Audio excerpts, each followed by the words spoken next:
Assalamualaikum warahmatullahi wabarakatuh.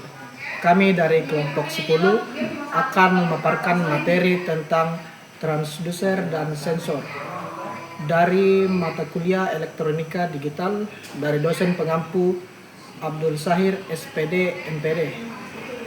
Dengan saya sendiri, Riyad Ignatius Melang dengan NIM 25044111622. Dan teman di sebelah kanan saya.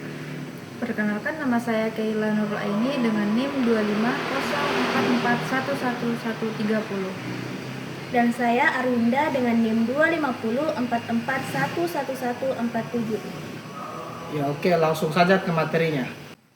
Langsung saja, di sini saya akan menjelaskan tentang definisi transducer dan sensor. Transducer adalah suatu peranti yang dapat mengubah suatu energi ke bentuk energi yang lain.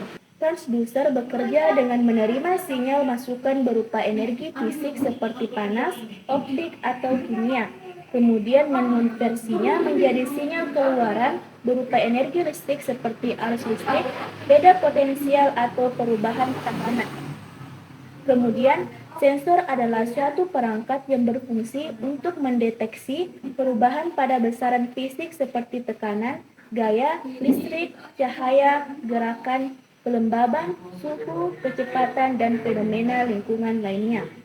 Secara mendasar, sensor dapat dikategorikan sebagai transducer input karena mampu mengubah energi fisik seperti cahaya, tekanan, gerakan, suhu, atau bentuk energi fisik lainnya menjadi sinyal listrik atau resistansi.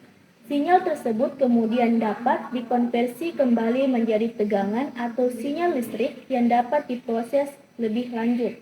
Contohnya, memasukkan panas, lalu diterima oleh sensor atau transducer dan dikeluarkan oleh arus listrik. Adapun fungsi sensor dan transducer. Sensor berfungsi sebagai pengindra atau pendeteksi kondisi fisik dari lingkungan sekitar, kemudian mengubahnya menjadi sinyal listrik yang dapat dibaca dan diproses oleh sistem elektronik. Dengan adanya sensor, sebuah sistem mampu merasakan dan merespon perubahan yang terjadi di lingkungan sekitarnya secara otomatis tanpa campur tangan manusia secara langsung. Sedangkan transducer berfungsi sebagai pengubah energi dari satu bentuk ke bentuk lain agar dapat digunakan oleh sistem tertentu. Transducer menjadi jembatan antara dunia fisik dan sistem elektronik, sehingga kedua dunia tersebut dapat saling berkomunikasi dan bekerja sama. Selanjutnya, cara kerja sensor. Yang pertama, dimulai dengan mendeteksi parameter lingkungan seperti suhu, tekanan, cahaya, kelembaban, gerakan, atau zat kimia. Perubahan yang terdeteksi oleh sensor kemudian diubah menjadi sinyal listrik melalui komponen transducer. Yang kedua, dalam banyak aplikasi, sinyal analog yang dihasilkan kemudian dikonversi menjadi data digital menggunakan konverter analog to digital. Data digital ini diproses oleh sistem kontrol atau komputer untuk menghasilkan informasi yang berguna atau mengendalikan perangkat lain. Yang ketiga, hasil akhir dari pemrosesan data sensor dapat ditampilkan kepada pengguna atau digunakan untuk mengotomatiskan tindakan tertentu, seperti pengaktifan alarm, pengendalian suhu, atau memantau kondisi lingkungan secara real time. Di sini saya akan menjelaskan jenis dan contoh sensor. Sensor yang pertama yaitu sensor suhu. Sensor suhu dibagi beberapa contoh, yaitu termokopel. Termokopel adalah sensor yang dapat mengubah besaran panas dengan keluaran berbentuk beda potensial. Contoh kedua yaitu RTD atau Resistance Thermal Detector. RTD adalah salah satu dari beberapa jenis sensor suhu yang sering digunakan. RTD dibuat dari bahan kawat tahan korosi. Kawat tersebut dililitkan pada bahan keramik isolator. Contoh yang ketiga yaitu termistor. Termistor atau tahanan termal adalah alat semikonduktor yang berkelakuan sebagai tahanan dengan koefisien dan temperatur yang tinggi. Contoh keempat yaitu sensor suhu rangkaian terpadu atau IC. Sensor suhu dengan IC ini menggunakan chip silikon untuk elemen yang merasakan sensor. Adapun jenis yang kedua adalah sensor optik. Contohnya yaitu foto listrik. Tabung cahaya dihubungkan ke penguat arus guna menghasilkan suatu keluaran yang bermanfaat. Contoh kedua yaitu fotovoltaik atau sel solar. Fotovoltaik adalah alat sensor sinar yang mengubah energi sinar langsung menjadi energi listrik.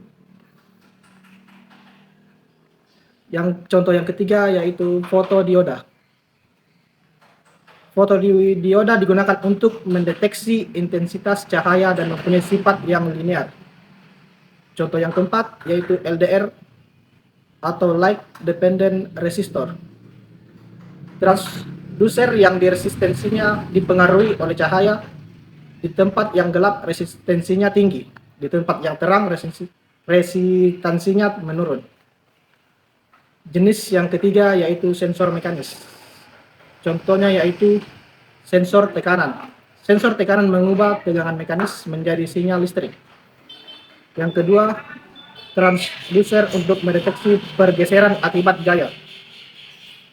Mengubah induktansi dari sepasang kumparan atau dengan mengubah induktansi kumparan tunggal. Contoh yang ketiga yaitu transducer kapasitif.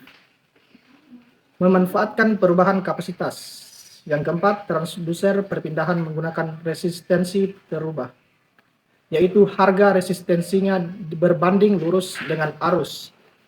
Sehingga jika panjang resistor berubah maka resistensinya berubah. Dengan memberi sumber daro luar maka didapatkan perpindahan berbanding lurus dengan tegangan keluaran. Selanjutnya, di sini saya akan menjelaskan perkembangan dan penerapan sensor. Adapun sensor suhu. Sensor suhu memiliki kemampuan mendeteksi perubahan suhu lingkungan dan sering digunakan dalam perangkat sehari-hari seperti pendingin udara atau AC, pemanas, serta alat-alat medis. Dalam dunia kesehatan, sensor suhu membantu dalam pengawasan tubuh pasien untuk memastikan diagnosa yang akurat. Pada skala industri, sensor suhu digunakan dalam pemantauan proses manufaktur untuk memastikan kualitas produk agar terjaga.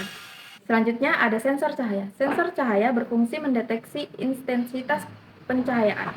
Sensor ini umum digunakan dalam kamera untuk mengatur exposure, membantu menghasilkan gambar pencahayaan optimal dalam sistem pencahayaan pintar. Sensor cahaya dapat menyesuaikan tingkat intensitas lampu secara otomatis, penciptaan suasana yang nyaman sekaligus hemat energi. Kemudian ada sensor tekanan. Sensor tekanan banyak digunakan dalam industri, misalnya untuk memantau tekanan gas dan cairan pada sistem hidrolit, atau memastikan tekanan ban kendaraan pada tingkat keamanan. Selanjutnya ada sensor gerak. Sensor gerak sangat berguna terutama dalam sistem keamanan dan perangkat wearable. Sensor gerak berbasis teknologi inframerah pasif atau PIR, mampu mendeteksi pergerakan manusia atau objek lainnya, membuatnya sangat cocok untuk alarm keamanan. Sementara itu, akselerometer yang sering ditemukan pada smartphone tidak hanya mendeteksi gerakan tetapi juga orientasi perangkat, yang menjadi dasar fitur rotasi, layar otomatis, dan sebagai aplikasi olahraga. Kemudian ada sensor kelembapan. Sensor kelembapan juga memiliki peran penting baik dalam kehidupan sehari-hari maupun sektor industri.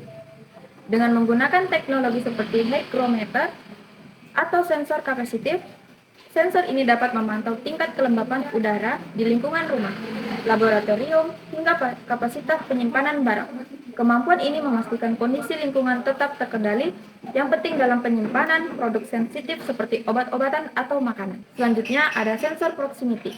Sensor proximity menjadi salah satu komponen andalan di bidang otomasi robotika. Sensor ini mampu mendeteksi keberadaan atau jarak objek tanpa harus menyentuhnya. Misalnya, dalam robot industri, sensor proximity membantu robot mengenali benda di sekitarnya untuk manipulasi presisi tinggi. Dalam perangkat sehari-hari, sensor ini juga ditemukan dalam fitur layar sentuh smartphone yang secara otomatis mati saat penggunaan mendeteksi ponsel di telinga. Yang terakhir ada sensor biometrik. Sensor biometrik telah dibuka era baru dalam keamanan dan pemantauan kondisi tubuh. Sensor ini termasuk sensor sidik jari yang digunakan dalam autentikasi perangkat elektronik, serta sensor detak jantung yang memungkinkan pengguna memantau kesehatan jantung mereka secara real-time. Teknologi ini tidak hanya meningkatkan keamanan, tapi juga keamanan pengguna. Adapun kesimpulan dari materi transducer dan sensor, yaitu setiap sensor adalah transducer, namun tidak semua transducer adalah sensor. Transducer dan sensor menjadi jembatan antara dunia fisik dan sistem elektronik, sehingga memungkinkan mesin atau sistem otomatis untuk membaca dan merespon kondisi lingkungan. Keakuratan dan kepekaan sensor sangat menentukan kualitas data yang dihasilkan dalam suatu sistem pengukuran atau kendali otomatis.